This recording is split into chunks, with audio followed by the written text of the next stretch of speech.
பராசக்தி ஒரு அச்சுறுத்தல் தானே? பராசக்தியை வந்து நம்ம அச்சுறுத்தலாக பார்க்க முடியாது. ஏன்னா விஜய்க்கு இருக்கிற மாஸ் அந்த ரசிகர் கூட்டம் வந்து சிவகார்த்திகேயன் கட்டாயமாக கிடையாது. சிவகார்த்திகேயன் எல்கேஜின்னா விஜய் வந்து எம்பிஏ. ஸோ அதனால் அது ரெண்டுத்தையும் நம்ம ஒப்பிட முடியாது. அதனால் படத்தின் தன்மை இருக்குது. அது இதே அளவுக்கு ஜனநாயகன் அளவுக்கு பராசக்தி ஒரு சுவாரஸ்யமான படமாக இருந்துன்னு வைங்களேன், கட்டாயமாக கலெக்ஷன் அதை டிவைட் பண்ணும். அதில் ஒன்றும் மாற்று கருத்தே கிடையாது. ஆனால் ஏதோ ஒரு வகையில் குறைந்தபட்சம் அது எவ்வளவு கலெக்ஷனை குறைக்குதோ குறைக்கட்டுமேனு தான் இதை கொண்டு வராங்க. இவங்க நினச்சிருந்தா இது தமிழ் சினிமாவுடைய முக்கியமான படங்க பராசக்தி. என்ன தான் பராசக்தி நல்ல படமாக இருந்தாலும் கூட அதுவும் கலெக்ஷன் டிவைட் ஆகும் இல்லையா? இப்போ அதுக்கு வர வேண்டிய ஒரு பாதி கலெக்ஷன் இதுக்கு வரும், இதுக்கு வர வேண்டிய பாதி கலெக்ஷன் அதுக்கு போயிடும். அப்போ ரெண்டு பேருமே வந்து ஒரு நிறைவான கலெக்ஷனை கொடுக்க முடியாத ஒரு சூழ்நிலை வரும்.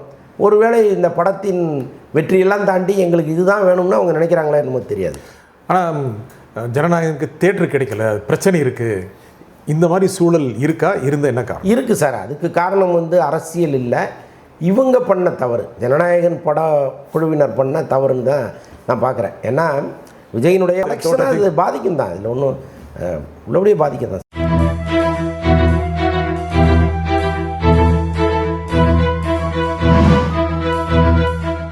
வணக்கம் திராந்தர். வணக்கம் சார். அந்த ட்ரெய்லரை பார்க்கும்போது அதனுடைய மேக்கிங்கில் ஏதாவது விஜயோடைய முன்பு வந்த படங்களுக்கும் இந்த படத்துக்கும் ஏதாவது வேறுபாடு இருக்குன்னு நினைக்கிறீங்களா? அதனுடைய colour tone and camera movement, அந்த கிராஃபிக்கு, இதெல்லாம் இல்லை எல்லாமே உயர்தரமாக இருக்குது, அது மட்டும் சொல்லலாம். இன்னொன்று வந்து கமர்ஷியல் படங்களில் நம்ம பல படங்களை பார்த்தது தான் ரிப்பீட் ஆகும்.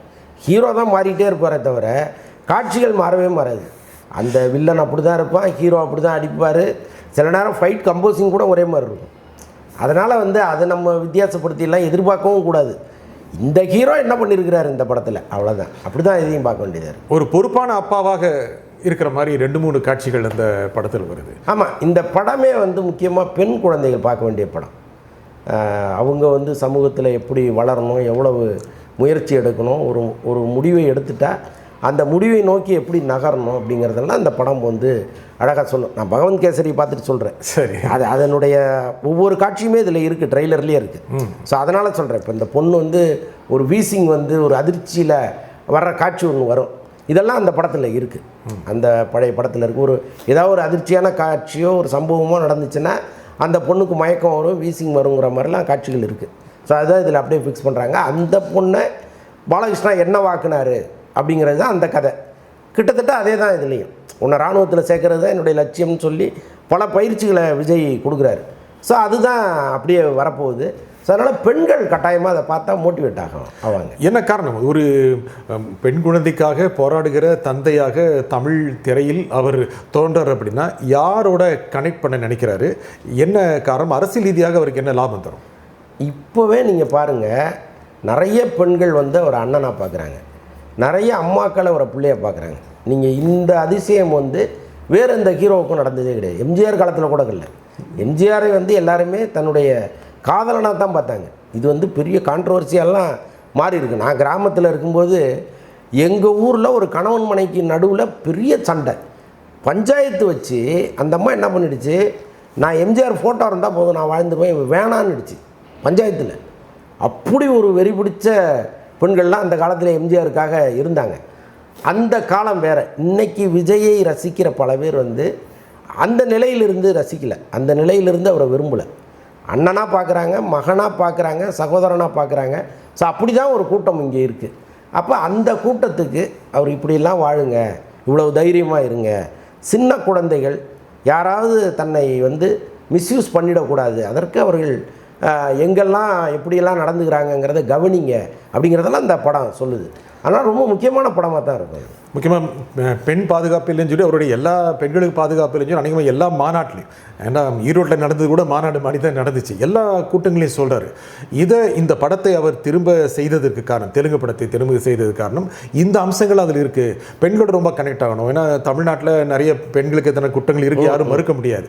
இதெல்லாம் ஒரு ஓட் பேங்கை சாலிட் பண்ணும், ரொம்ப வந்து உறுதிப்படுத்தும். அந்த நோக்கம் இந்த கதையை தேர்ந்தெடுத்ததற்கும் அது போன்ற காட்சிகள் வைத்ததற்கும் இருந்திருக்குமா? இல்லை, எல்லா படத்தையுமே நம்ம ஓட்டாக பார்க்க முடியாது, வெற்றியாக தான் பார்ப்பாங்க. வெற்றி அவங்க நோக்கம் வந்து முதல்ல இந்த படம் ஜெயிக்கணும். நமக்கு வந்து ஒரு தோல்வி படம்ங்கிற ஒரு கருத்தை இந்த படம் ஏற்படுத்திடக்கூடாது. முதல்ல ஜெயிக்கணும், அதுக்கப்புறம் தான் இது நமக்கு ஓட்டாக மாறுமாங்கிறத பற்றிலாம் யோசிப்பாங்க. வெறும் ஓட்டுக்கான படம்னா இன்னும் கூட நிறையா காட்சிகளை அவங்க வேறு வேறு மாதிரி உள்ளே வச்சு கொண்டு போகலாம். பட் வெற்றி படமாக மாறணுங்கும் போது அதற்கான ஃபார்முலான்னு ஒன்று இருக்குல்ல, அதுதான் இதில் இருக்குது. என்ன காரணம் நீங்கள் முக்கியமாக படத்தோட வெற்றி தான் இப்போ விஜய்க்கு முக்கியமாக இருக்குமா, இந்த படத்தோட வெற்றி தான் முக்கியமான? ரெண்டும் தான். ஒரு பக்கம் வெற்றி, இன்னொரு பக்கம் வந்து பெண்களுடைய வாக்கு வங்கியாக மாற்றணும் அது இந்த படம். ஸோ அது ரெண்டு காரணமாகவும் இருக்கும். முதல்ல வெற்றி தான் நான் ஏன் சொல்கிறேன்னா, அவர் ரொம்ப தெளிவாக ஒரு மேடையில் சொல்கிறாரு, நான் திரையுலகத்தின் உச்சத்தை விட்டுட்டு வந்திருக்கேன்றார்.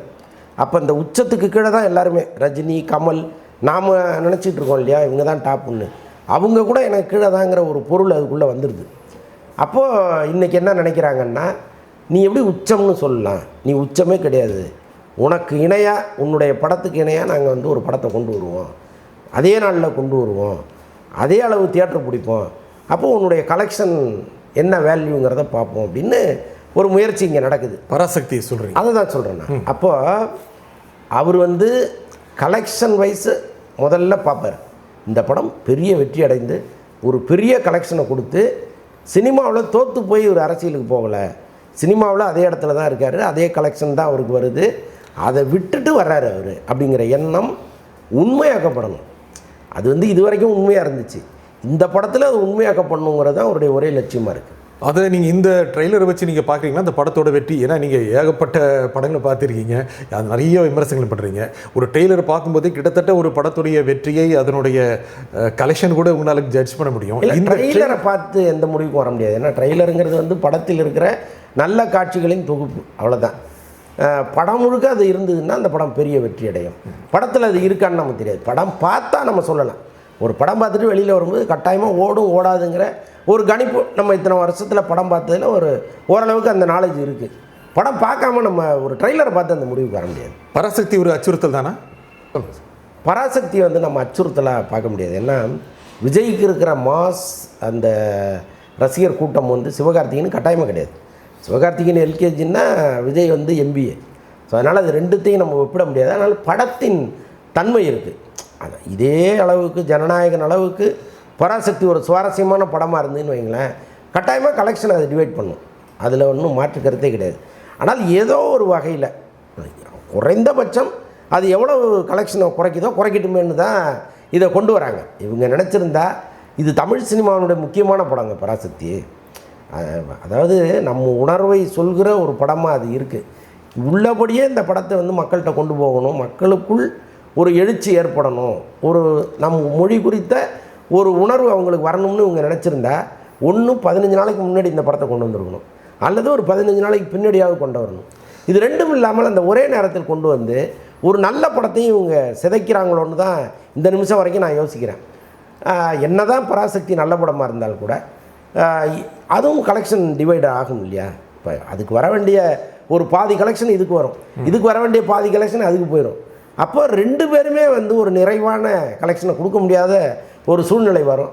ஒருவேளை இந்த படத்தின் வெற்றியெல்லாம் தாண்டி எங்களுக்கு இதுதான் வேணும்னு அவங்க நினைக்கிறாங்களா என்னமோ தெரியாது. ஆனால் ஜனநாயகனுக்கு தேட்டர் கிடைக்கல, பிரச்சனை இருக்குது, இந்த மாதிரி சூழல் இருக்கா? இருந்த என்ன காரணம் இருக்குது சார்? அதுக்கு காரணம் வந்து அரசியல் இல்லை, இவங்க பண்ண தவறு, ஜனநாயகன் பட குழுவினர் பண்ண தவறுன்னு தான் நான் பார்க்குறேன். ஏன்னா விஜயினுடைய கடைசி படம், இத்தனை வருடம் விஜயை வந்து இந்த தியேட்டருக்காரங்க ஒரு ஒரு பிள்ளையாகவே நினச்சி வளர்த்துருக்காங்க. அப்போது அவங்களுக்கு நம்மளான ஒரு சின்ன கைங்கரியம்னு கூட நினச்சி இன்னொரு 5% அதிகமாக கொடுக்கலாம். இப்போ அவங்க என்ன நினைக்கிறாங்க, கடைசி படம் தானே கொடுக்கட்டுமே அப்படின்னு நினைக்கிறாங்க. ஆனால் இவங்க வந்து விநியோகஸ்தர்கள் இல்லை 20% தான் கொடுப்பேங்கிறதுல உறுதியாக இருக்காங்க. அப்போ அவங்க என்ன பண்ணுறாங்க, ஒரு மாற்று என்னவோ அதை எதிர்பார்க்குறாங்க. அப்போ கரெக்டாக பராசக்தி வருது, அவங்க வந்து தியேட்டர் அட்வான்ஸ் கூட எங்களுக்கு வேண்டாம், பர்சன்டேஜ் நாங்கள் நிறையா தரோம், நீங்கள் போட்டுங்கங்கும்போது அவங்க சாய்ஸில் எது முதலிடத்தில் வரும்? பராசக்தி தான் வரும். என்ன தான் விஜயோட அவங்களுக்கு வந்து ஒரு பெரிய கனெக்ட் இருந்தால் கூட பிஸ்னஸாக தானே பார்ப்பாங்க. அப்போது தியேட்டர் வந்து கட்டாயமாக டிவைட் ஆகுது. அது கலெக்ஷனையும் வெற்றியும் அது வெற்றி பெற்ற கலெக்ஷனை அது பாதிக்கும் தான், இதில் ஒன்றும் உள்ளபடியே பாதிக்க தான் செய்யும். இந்த நிகழ்ச்சியில் கருத்து குறிப்பியாக அதற்கு மிக்க நன்றி. நன்றி. மீண்டும் ஒரு நிகழ்ச்சி சந்திப்போம். நன்றி, வணக்கம்.